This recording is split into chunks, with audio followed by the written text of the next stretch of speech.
The halls of justice can feel cold, especially when you've spent your whole life knowing the scales aren't always balanced. Maya Williams stands outside courtroom 302, her fingers working quickly to straighten her son's blue tie. Her hands tremble, slightly, not from the chill of the building, but from the weight of what awaits them beyond those heavy wooden doors. "You look perfect, Elijah," she whispers, though they both know today isn't about appearances. Elijah Williams returns his mother's anxious smile. At 17, he carries himself with a dignity beyond his years, despite the cerebral palsy that makes each movement a deliberate act of will. His body may sometimes betray him with unexpected jerks and tremors, but his eyes, sharp, observant, and fiercely intelligent, miss nothing. "Don't worry, Mom," he says, each word carefully formed. "We've prepared for this." What they couldn't prepare for was being singled out. 3 weeks ago, Elijah had joined 200 students in a peaceful walkout, protesting their school's disciplinary policies that punished black students at 5 times the rate of their white classmates for identical infractions. Yet somehow, out of all those students, only Elijah faces charges of disorderly conduct and inciting disruption of school activities. Maya takes a deep breath and pushes open the door to courtroom 302. The room falls silent as heads turn to watch them navigate the center aisle. From the bench, Judge Robert Harrington glances up from his papers. At 60, with silver hair and a reputation for being tough on crime, the judge's presence dominates the room. When his gaze lands on Elijah, something shifts in his expression. It's subtle, a slight narrowing of the eyes, a twitch at the corner of his mouth, but Maya recognizes it instantly. It's the same look she's seen countless times, judgment formed before a single word is spoken. "Case number 47293, State versus Elijah Williams," the clerk announces. Elijah stands and his body betrays him at the worst moment. A muscle spasm causes his arm to jerk, knocking his folder of carefully prepared notes to the floor. As he struggles to bend and retrieve them, his movements uncoordinated but determined, a sound cuts through the courtroom. It's Judge Harrington, making a sound somewhere between a scoff and a sigh. "Let's try to keep things moving along," he says, his impatience barely masked. When Elijah finally makes it to the defendant's table, the judge leans forward, speaking slowly and loudly, as though Elijah might not understand otherwise. "Young man, do you comprehend the charges against you today?" Elijah's response comes measured and clear. "Yes, Your Honor." The judge raises his eyebrows in surprise, then turns to the prosecutor. "The court doesn't have time for these theatrical disruptions of our school system. These kids need to learn that playing the victim doesn't exempt them from following simple rules." He looks back at Elijah, his voice dripping with condescension. "Perhaps today will serve as a valuable lesson in personal responsibility, something clearly lacking in your education so far. What Judge Harrington doesn't know, what no one in the courtroom suspects, is that Elijah Williams graduated high school with honors at 15. That for the past 2 years, while waiting for his early acceptance to college, he's been devouring law books, studying precedents, and even helping neighbors with legal documents. That beneath his physical limitations lies a legal mind so sharp, it could cut through the judge's prejudice like a blade through paper. As Judge Harrington continues his lecture about making examples of troublemakers, Elijah's eyes lock with his mother's across the courtroom. In that silent exchange is a question that echoes beyond the walls of this courthouse. What would you do if someone in authority misjudged you based on your appearance? For Elijah Williams, the answer is about to unfold. The first time Elijah Williams discovered the power of law, he was 14. His neighbor, Mrs. Gaines, an elderly woman who had lived in their apartment building for 30 years, received an eviction notice filled with legal jargon designed to confuse and intimidate. While others saw an inevitable outcome, Elijah saw something different, a document full of loopholes. Late into the night, the soft glow of his desk lamp illuminated stacks of law books borrowed from the public library. Pages turned beneath his careful fingers as his mind absorbed complex legal principles like a sponge. 2 weeks later, Mrs. Gaines remained in her home. The eviction dismissed on technical grounds Elijah had uncovered. Word spread quickly through their neighborhood. Soon, Elijah's bedroom transformed into an unofficial legal aid office. He helped with rental disputes, confusing medical bills, and unfair debt collection practices. His cerebral palsy meant his body often worked against him, but his mind, sharp, methodical, and relentless, became his community's secret weapon against a system designed to overwhelm them. Westridge High School's zero-tolerance policy had been in effect for 3 years when Elijah and his classmates organized their protest. The data they compiled told a damning story. Black students received suspensions for disrespect or attitude problems, while white students committing identical infractions received warnings or counseling. A black student with a cell phone, visible during class, received detention. A white student texting openly was simply asked to put it away. The protest had been peaceful, 200 students standing silently in the school courtyard, each wearing a black t-shirt displaying the suspension statistics they had meticulously researched. Principals and teachers watched nervously from the sidelines. No property was damaged. No voices were raised. Yet when police arrived, they spoke only to Elijah, whose t-shirt identified him as an organizer. His speech impediment and physical movements were misinterpreted as aggressive, and charges followed. In his chambers, Judge Robert Harrington reviews Elijah's case file with a familiar sense of frustration. Another teenager blaming the system instead of taking responsibility. He's seen it countless times before. The judge's own story remains untold to most who enter his courtroom. Raised by a single mother who worked 3 jobs, he put himself through law school washing dishes and delivering newspapers. No one gave him handouts or special treatment. He succeeded through grit and determination alone. This is the lens through which he views the world. To him, claims of systemic racism sound like excuses made by those unwilling to work as hard as he did. These kids want to blame everything on racism, he mutters to himself, closing the file. When I was their age, I didn't have time to protest. I was too busy working. Maya's kitchen table becomes a war room the night before the hearing. Her sister Tanya slides a document across the worn wooden surface. A plea agreement. It's the best option, Maya, Tanya insists, her voice soft but urgent. Community service and probation. Take it before this judge decides to make an example of him. So he pleads guilty to something he didn't do? Maya asks, her voice strained. From the corner, Mr. Jackson clears his throat. At 82, the retired postal worker has been their neighbor since Maya was a child herself. I faced a judge like Harrington in 1965, he says, his voice carrying the weight of memory. He expected me to bow my head and plead guilty to charges we all knew were false. Sometimes standing your ground is more important than avoiding the fight. Elijah, who has been silent throughout this exchange, finally speaks. I'll represent myself, he says, each word carefully formed. 3 faces turn to him in shock. That's suicide, Tanya whispers. That's courage, counters Mr. Jackson. The next day, Judge Harrington's eyebrows rise in disbelief when Elijah announces his decision to represent himself. A ripple of whispers circulates through the courtroom. Mr. Williams, the judge says slowly, as if speaking to a child, this court strongly advises against representing yourself, particularly given your challenges. My physical limitations don't affect my understanding of the law, Your Honor, Elijah responds. As the hearing progresses, Elijah's legal arguments grow increasingly sophisticated.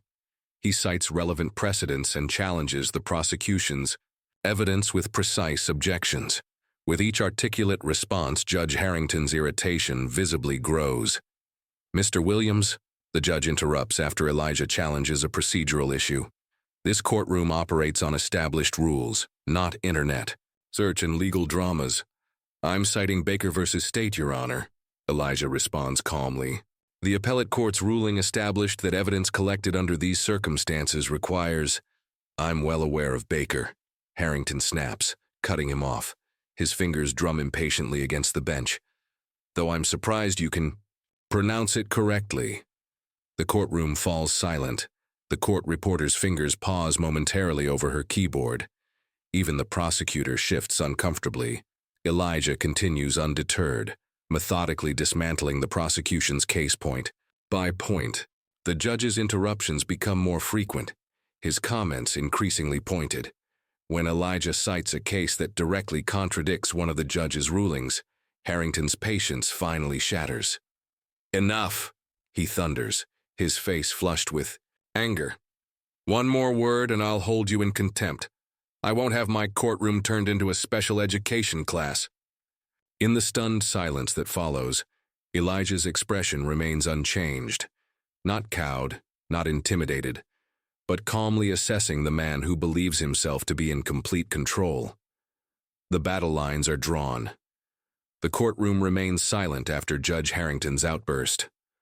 All eyes shift between the imposing figure at the bench and the young man who stands unflinching in the face of such contempt. Elijah's hands grip the edge of the table, steadying the tremors that run through his body, not from fear, but from the effort of maintaining control. "Your Honor," Elijah begins, his voice soft but clear. "May I approach the bench?" Judge Harrington hesitates, then nods curtly. As Elijah makes his way forward, each step a testament to his determination, the courtroom watches in tense silence. The prosecutor, District Attorney Melissa Chen, looks down at her notes, discomfort evident in her posture. "Your Honor," Elijah says, his words measured and deliberate. "I understand that my physical appearance may be distracting. I understand that my speech pattern may be frustrating to listen to, but I would ask the court to consider that justice should be blind to such things." He places a folder on the bench. In this folder is evidence that Westridge High School's disciplinary actions follow a clear and documented pattern of racial bias. It's not about feelings or perceptions. It's about data. Elijah opens the folder, revealing meticulously organized charts and statistics. Black students make up 24% of the student body, but receive 76% of suspensions. For identical infractions, black students receive suspensions at 5 times the rate of their white classmates.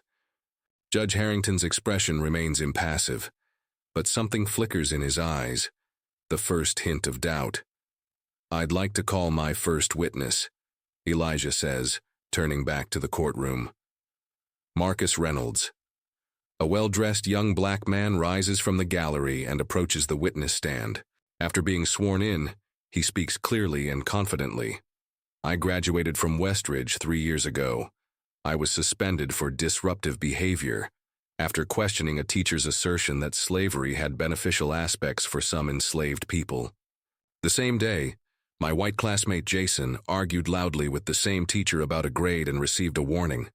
More witnesses follow. Students, parents, even a former school counselor who resigned in protest of the policies. Each testimony builds upon the last, creating an undeniable pattern. Throughout these accounts, Elijah refers to specific statutes, court precedents, and civil rights law with a precision that draws murmurs from the gallery. Judge Harrington studies Elijah with growing confusion. This is not the defendant he thought he understood. His certainty begins to crack. "Mr. Williams," the judge interrupts finally, "where exactly did you acquire this legal knowledge?" Elijah's reply comes without hesitation. "I graduated high school at 15, Your Honor. While awaiting college admission, I've been studying constitutional law with a focus on civil rights legislation. I've completed online courses through Georgetown Law's Street Law program and Northwestern's pre-law studies for exceptional students." The courtroom stirs. Judge Harrington blinks rapidly, processing this information. "The protest," Elijah continues, his voice gaining strength, "was not about refusing to follow rules. It was about asking for rules to be applied equally. There's a difference between challenging injustice and promoting disorder. The Supreme Court recognized this distinction in Tinker v. Des Moines when they declared that students don't shed their constitutional rights at the schoolhouse gate." The judge's face betrays his internal struggle. Everything he thought he knew about the young man before him has been upended. District Attorney Chen rises slowly. Your Honor, in light of the evidence presented, the state would like to request a brief recess to reassess our position. But Elijah isn't finished. Before we recess, I'd like to address one final matter. He looks directly at Judge Harrington now, his gaze unwavering. The court record reflects several comments from the bench that could potentially raise concerns about judicial impartiality. The courtroom falls completely silent. Even the court reporter's fingers go still. Comments regarding my disability, including the reference to this proceeding as a special education class, have been documented by the court recorder. Elijah's voice remains respectful but firm. Such comments could potentially constitute grounds for a judicial review. However, I don't believe such measures are necessary.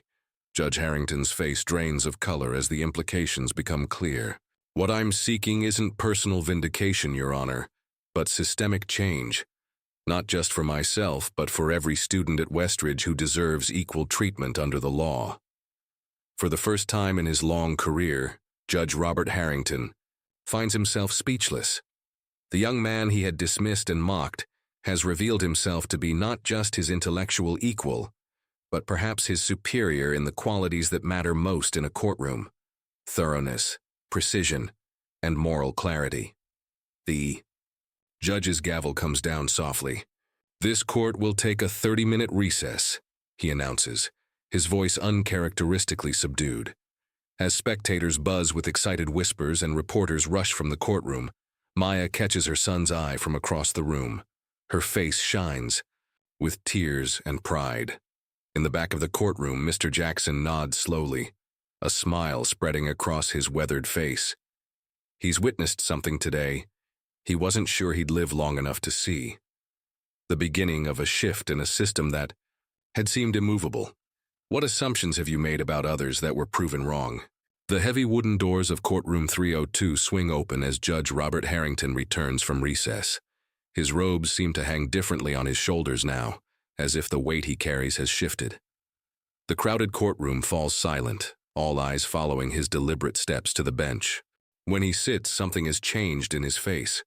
The hardened certainty has given way to something more complex, a man wrestling with truths he had long avoided. This court is back in session, he announces, his voice quieter than before. He looks directly at Elijah, seeing him truly for the first time. Mr. Williams, I have reviewed the evidence you've presented regarding disciplinary practices at Westridge High School. The data is, he pauses, choosing his words carefully, difficult to dismiss. The statistical disparities go well beyond what could be explained by chance. Whispers ripple through the courtroom. The prosecutor stares down at her notes, her expression unreadable. I am dismissing all charges against you, Judge Harrington continues. The court finds that your protest was a reasonable response to genuine concerns about equal treatment under school policies. Maya squeezes her sister's hand so tightly that Tanya winces, but neither woman looks away from the bench.